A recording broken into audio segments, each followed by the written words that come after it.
Dr. David Chen has been serving as tutor to Princess Lyra for 18 months, position he accepted through Formal Alliance Educational Exchange Program, designed to broaden the education of Thessari royal family members through exposure to human cultural and scientific perspectives.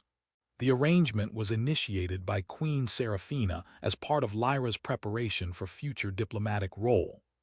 As heir apparent to the Thessari throne, Lyra will eventually need to understand Alliance member species, their histories, their value systems, their approaches to governance and science and culture. Having human tutor provide direct instruction offers more authentic learning than Thessari teachers interpreting human perspectives through their own cultural filters.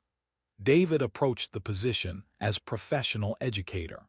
He has doctorate in comparative cultural studies, 15 years of teaching experience across multiple educational contexts, background that made him well qualified for the complex task of teaching young Thessari princess about human civilization, while respecting the political sensitivities and protocol requirements that teaching royalty entails. The tutorial arrangement was carefully structured, 3 sessions per week, each lasting 2 hours, covering curriculum that ranged from human history and political systems to scientific achievements and artistic traditions. Formal lesson plans approved by palace educational advisors, regular progress assessments, appropriate boundaries maintained between teacher and royal student. David fulfilled his contracted responsibilities competently and respectfully, provided structured lessons, maintained professional distance, treated Lyra with the respectful formality that her rank required while also challenging her intellectually in ways that good teaching demands. But over 18 months of regular instruction, something developed beyond the formal tutorial relationship. Lyra is 12 years old by Thessari developmental standards, approaching adolescence, intellectually sophisticated but still emotionally young, navigating the complex pressures of being heir to demanding sovereign, while also being child trying to understand herself and her world. She faces constant pressure from court expectations, every action scrutinized as evidence of fitness for future rule, every question evaluated for what it reveals about her developing political judgment, every relationship assessed for strategic value rather than for personal connection. Most people in Lyra's life treat her as political figure first and as person second.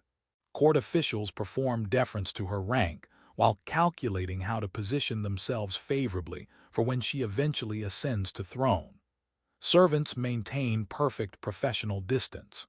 Even her peers, other young nobles whose families arrange carefully supervised social interactions, approach her with awareness that friendship with future sovereign carries political implications.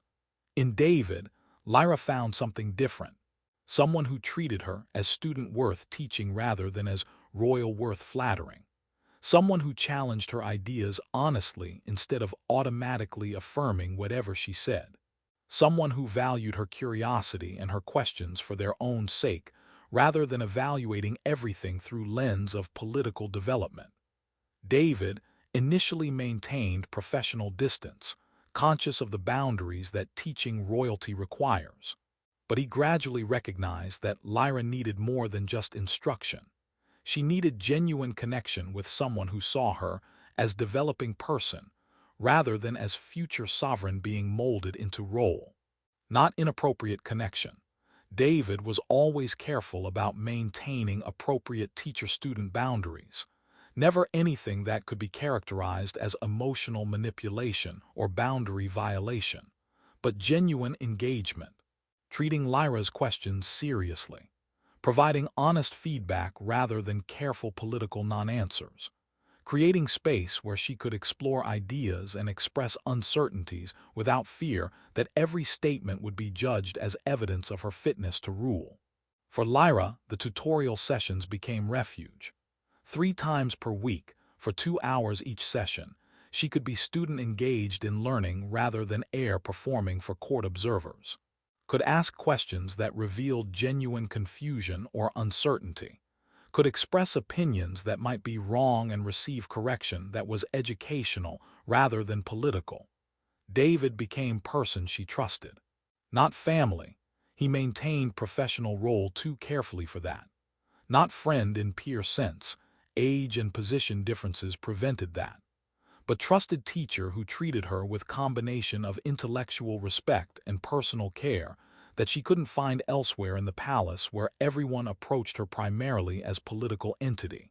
She looked forward to the tutorial sessions with enthusiasm that went beyond mere interest in the educational content, would arrive early and stay late when schedule permitted, would bring questions that extended beyond formal curriculum, asking David's perspectives on complex ethical issues, seeking his input on decisions she was facing, testing her developing ideas against his honest responses.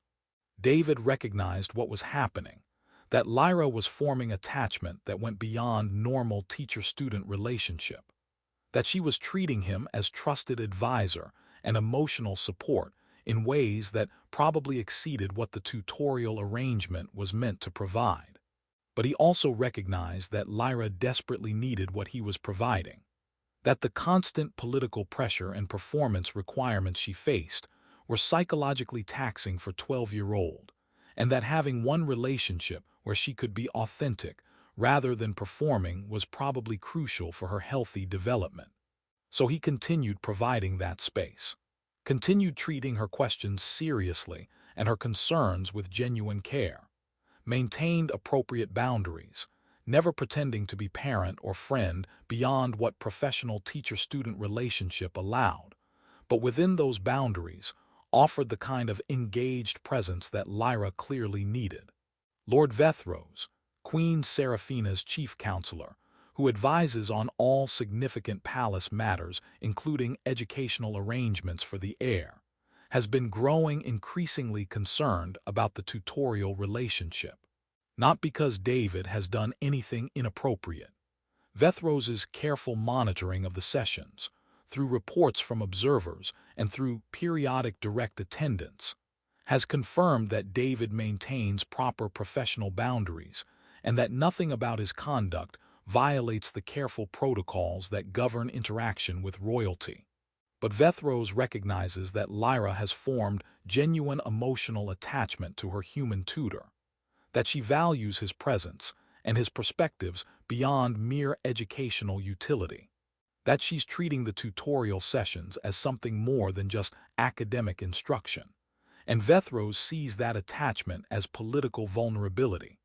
Heirs to the Thessari throne are supposed to maintain emotional distance from non-royal personnel.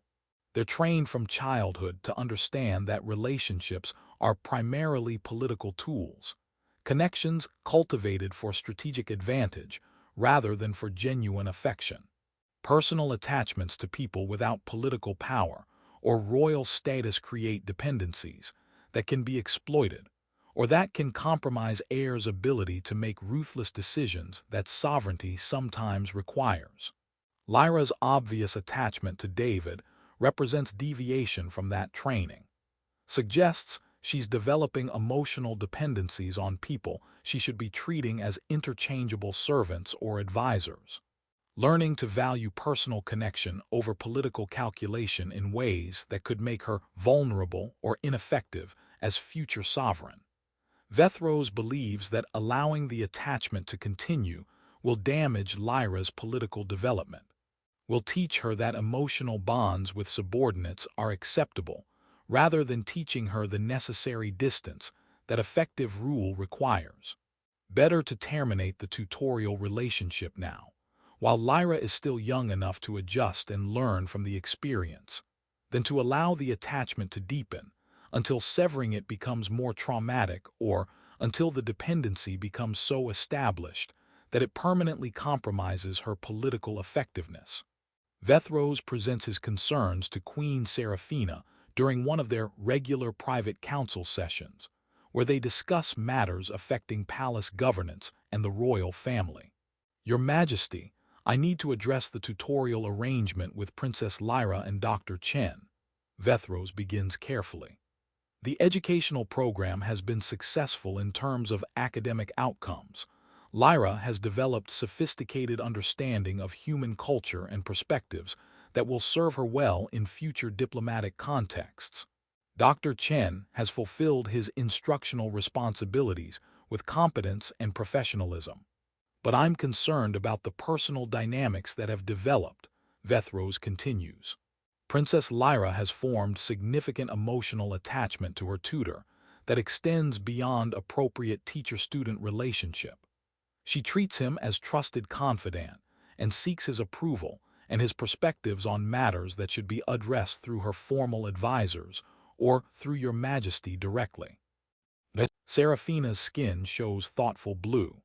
I've observed Lyra's enthusiasm for the tutorial sessions. She speaks highly of Dr. Chen and clearly values his instruction. Are you suggesting that this represents problem? I'm suggesting it represents vulnerability, Vethros clarifies. Future sovereign cannot afford to form deep personal attachments to subordinates or to people outside the royal family structure. Such attachments create dependencies that can be exploited by those who recognize the emotional connection. They also compromise the sovereign's ability to make difficult decisions that might harm people they've become personally attached to. Lyra needs to learn early that relationships are tools of governance, valuable for building alliances and maintaining loyalty, but fundamentally transactional rather than genuinely affectionate. Her attachment to Dr. Chen suggests she hasn't learned that crucial lesson. She's treating him as person she genuinely cares about rather than as employee providing service. Seraphina is quiet for a moment, processing Vethros's analysis. You're proposing what specifically? Terminate Dr. Chen's contract, Vethros states directly. The educational objectives have been substantially achieved. Continuing the arrangement now serves primarily to deepen Lyra's emotional dependency rather than to advance her education. Better to end it now and allow her to learn from the experience, to understand that attachments to non-royal personnel are temporary, and that maintaining emotional distance is necessary for effective rule. That will hurt Lyra significantly, Seraphina observes. She's clearly attached to Dr. Chen. Removing him without warning will cause her genuine distress. Yes, Vethros acknowledges, but that distress is educational. She needs to learn that political decisions sometimes require sacrificing personal preferences and emotional connections. Learning that lesson now, at 12, through termination of tutorial relationship is far less damaging than learning it later when the stakes are higher and the attachments are deeper. Additionally, Vethros continues, how Lyra responds to Dr. Chen's termination will provide valuable information about her emotional resilience and her capacity to prioritize duty over personal attachment. If she accepts the termination with appropriate composure, that demonstrates she's developing the necessary distance and control. If she reacts with excessive distress, that reveals we need to intensify her training in emotional regulation and political priority setting. Seraphina considers the argument. She values Vethros's counsel. He served as her chief advisor for 20 years, has guided her through countless difficult decisions, has never steered her wrong on matters of political strategy and royal family management. But she also recognizes that what Vethros is proposing will hurt her daughter, will remove someone Lyra has clearly come to depend on and trust, will teach Lyra that emotional connections can be severed by political decisions without her input or consent. Is there not value in allowing Lyra to maintain some genuine connections? Seraphina asks, in letting her have people she can trust and speak with honestly rather than requiring complete emotional isolation. There is value in genuine connections within appropriate boundaries, Vethros responds. Connections with family members, carefully selected lifelong advisors who share her royal status and interests. Perhaps eventually, with consort chosen for both political and personal compatibility. But connections with subordinates, with tutors, servants, employees who can be dismissed or replaced. Those connections should be recognized as temporary and transactional. Allowing Lyra to form deep attachment to her tutor teaches her to invest emotionally in relationships that cannot and should not be permanent. That's training for heartbreak and political vulnerability rather than training for effective sovereignty. Seraphina is torn. Vethros's logic is sound from perspective of political training and heir development. But the human cost, Lyra's pain, the betrayal she'll feel at having important relationship terminated without her input, that weighs heavily. "Give me time to consider," Seraphina says. "This isn't decision I want to make hastily." Over the following week, Seraphina observes Lyra more carefully, watches how her daughter behaves during and after tutorial sessions, sees the genuine enthusiasm and the emotional openness that Lyra displays with Dr. Chen, compared to the more guarded, performative demeanor she maintains with court officials and other palace personnel. Sees that Lyra has indeed formed significant attachment, that the tutorial relationship provides emotional support beyond just educational value. And Seraphina makes decision that she knows is politically sound but personally painful. She'll terminate David's contract. Not immediately. She'll allow him to complete the current month so there's at least minimal transition rather than abrupt severance. But she'll end the tutorial arrangement and remove the attachment that Vethros correctly identifies as political vulnerability. The decision is delivered during formal court session 2 weeks after Vethros raised his concerns. David is summoned to the throne room, not told why, just instructed to present himself during the regular afternoon session when Queen Seraphina addresses various administrative and personnel matters. Lyra is present, standing in her formal position beside her mother's throne. She's not told in advance what's about to happen. Seraphina and Vethros agreed that giving her warning would just create opportunity for emotional protest that would make the termination more difficult. The throne room is filled with the usual court attendees, nobles, officials, advisors, guards, standard formal session witnesses. David enters, approaches the throne with appropriate courtesy, bows at the formal distance that protocol requires. Queen Seraphina addresses him with the impersonal formality that official pronouncements require. "Dr. Chen, your service as tutor to Princess Lyra has been exemplary. Your instruction has advanced her education significantly and has fulfilled the objectives that the tutorial program was designed to achieve. The palace acknowledges your excellent work with gratitude." However, Seraphina continues, and David recognizes immediately where this is heading, the formal educational objectives have now been substantially completed. Therefore, your tutorial contract is being terminated effective at the end of this month. You will receive full compensation through the contract term, plus additional severance payment recognizing your valuable contributions. The palace thanks you for your service. The announcement is clean, professional, delivered without cruelty but with absolute finality. This is not negotiation or invitation for discussion. This is sovereign decision being announced. Guards step aside to clear path to the exit, the physical gesture that accompanies dismissal.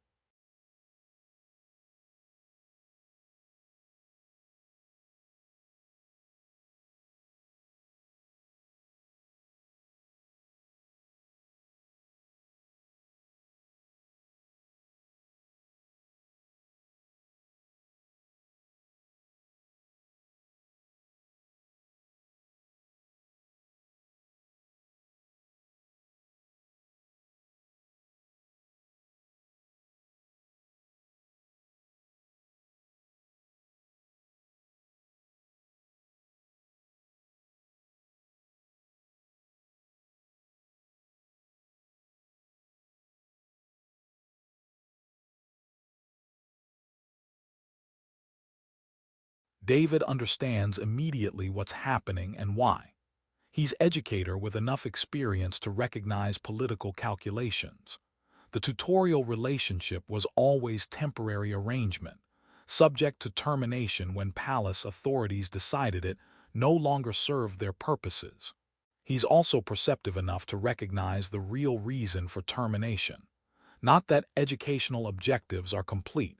He and Lyra could productively continue lessons for years. But that the personal connection they've developed is being judged as politically problematic. That's someone, probably Lord Vethros, based on what David knows about palace power dynamics, has decided Lyra's attachment to her human tutor represents vulnerability that needs to be eliminated. David could protest, could argue that the educational value justifies continuation, could appeal to Queen Seraphina about the personal relationship and Lyra's clear benefit from having trusted teacher. But he's also realistic enough to recognize that such arguments would fail and would compromise his dignity. When sovereign decides to terminate your employment, protest doesn't change the outcome.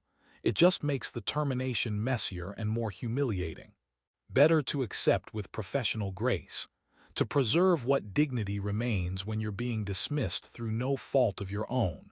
David bows with appropriate formal respect.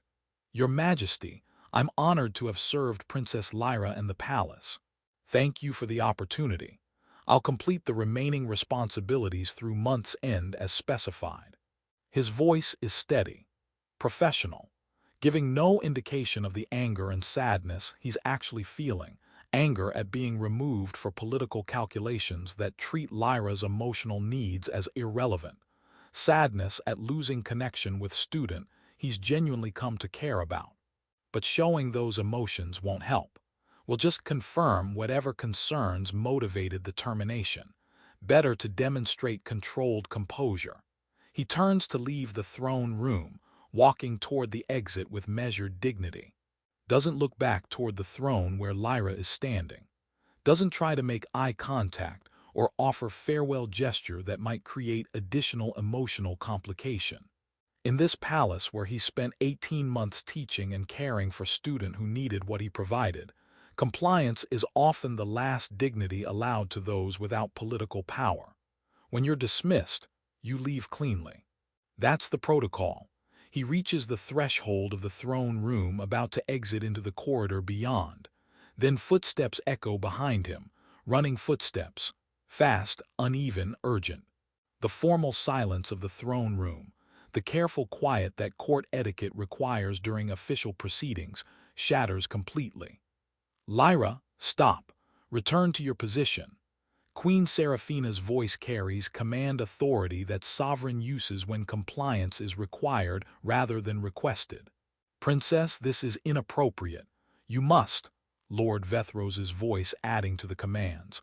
But Lyra isn't stopping, isn't obeying, isn't maintaining the controlled composure that heir apparent is supposed to display during formal court sessions. She's running, breaking from her position beside her mother's throne, ignoring every protocol about how royalty should behave in formal settings, ignoring the immediate sharp commands from her mother and from Vethros telling her to stop, ignoring her rank and her training and every political calculation about what running after dismissed tutor communicates to the assembled court witnesses. She reaches David just as he crosses the threshold into the corridor, grabs his sleeve with both hands, desperate physical grip like drowning person clutching lifeline. Her voice is unsteady, breaking with tears she's trying to control but can't, loud enough to carry back into the throne room where everyone who matters politically can hear every word. No, you can't leave. I won't let them send you away. David stops, turns to face her, his professional composure cracking as he sees 12-year-old child crying and clutching his sleeve and refusing to accept the decision that just severed their relationship. Lyra, I have to go, your mother. I don't care what she decided.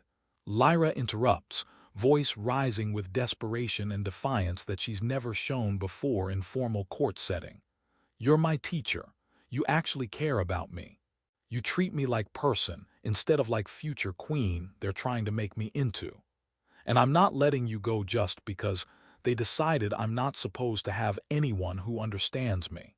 She's crying openly now, tears streaming down her face.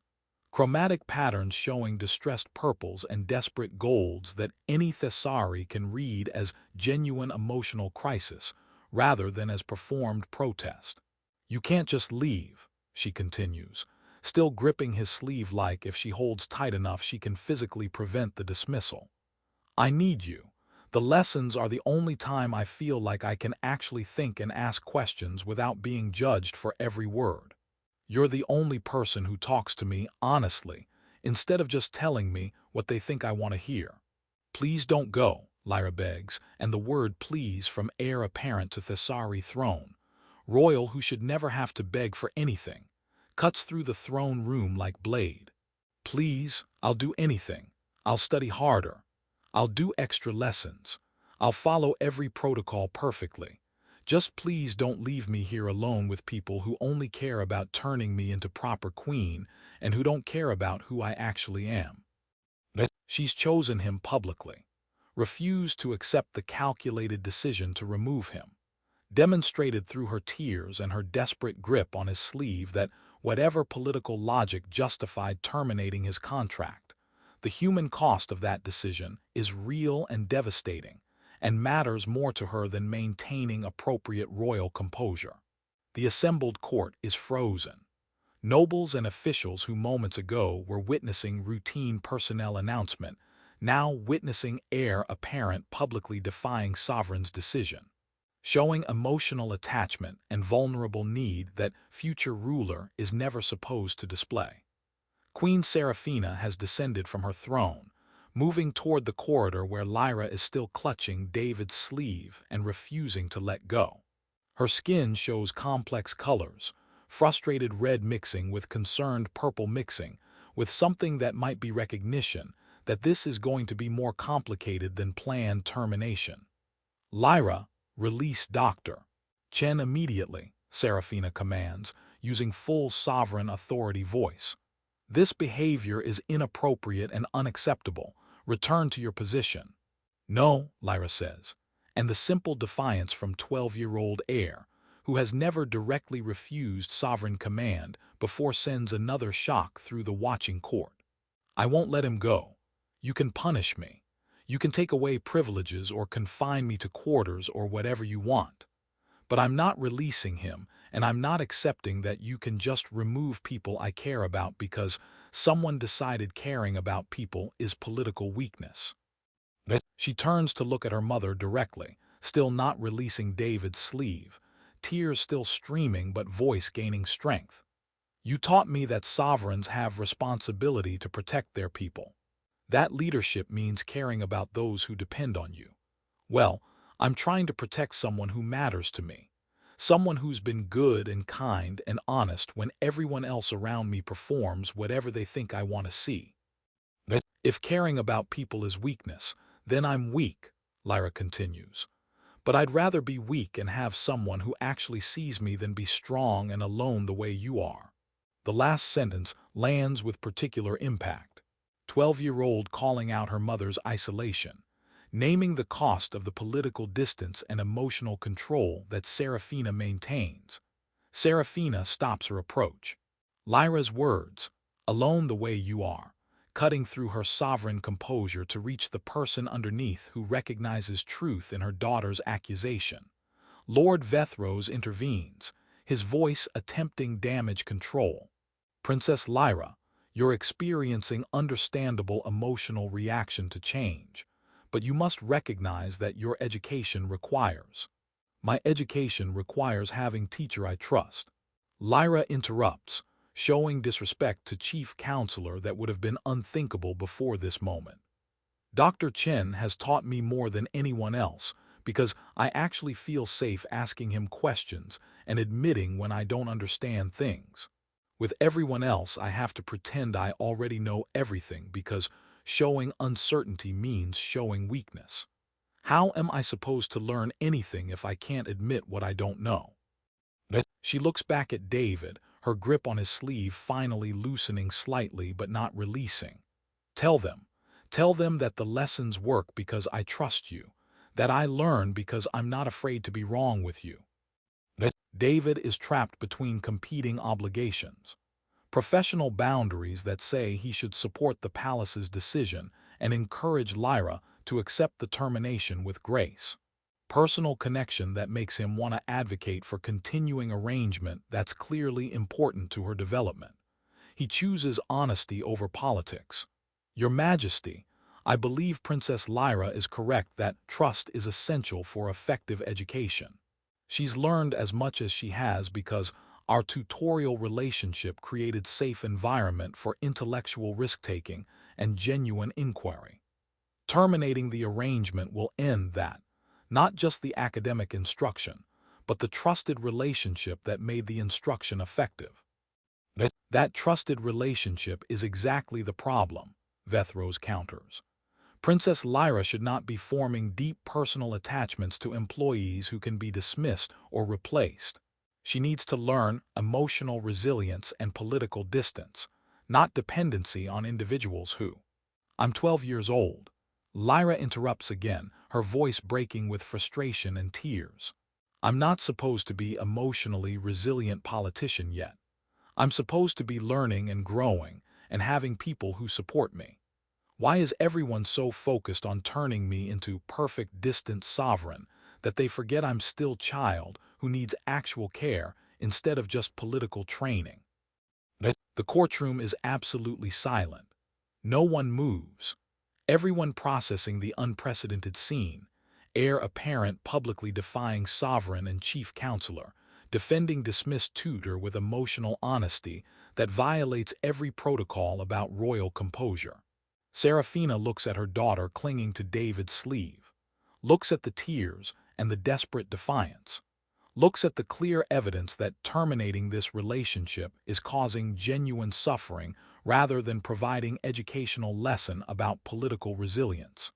And Seraphina recognizes something she's been avoiding, that Vethros's advice, however politically sound, doesn't account for the reality that Lyra is still child who needs emotional support more than she needs lessons in political detachment.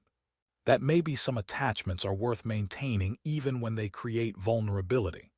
That maybe teaching Lyra to value genuine relationships isn't weakness, but is essential for becoming sovereign, who actually cares about her people rather than just managing them as political resources.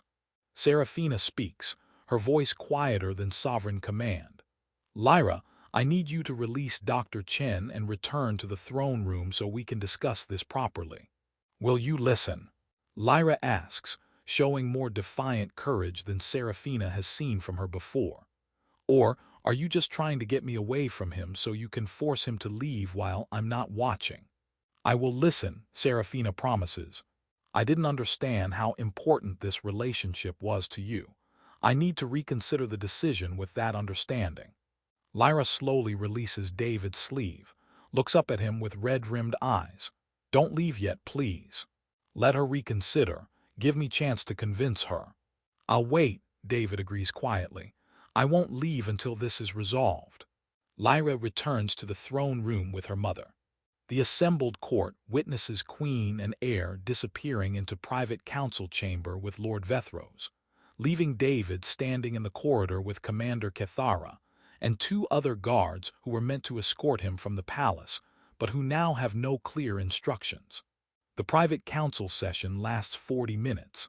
When Seraphina and Lyra emerge, Lyra's eyes are still red, but her expression shows cautious hope rather than despair. Seraphina addresses the reassembled court formally.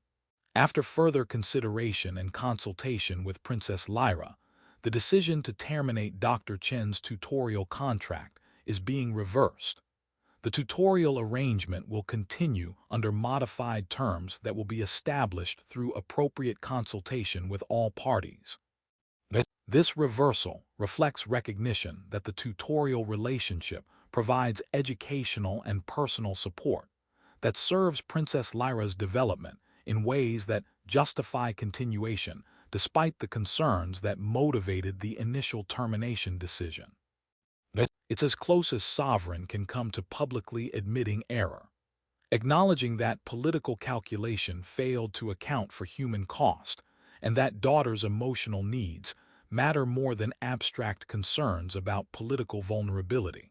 Lord Vethros's skin shows frustrated red, but he doesn't protest, recognizing that Lyra's public defiance created situation where reversing the termination is less damaging than forcing it through against Heirs' desperate opposition.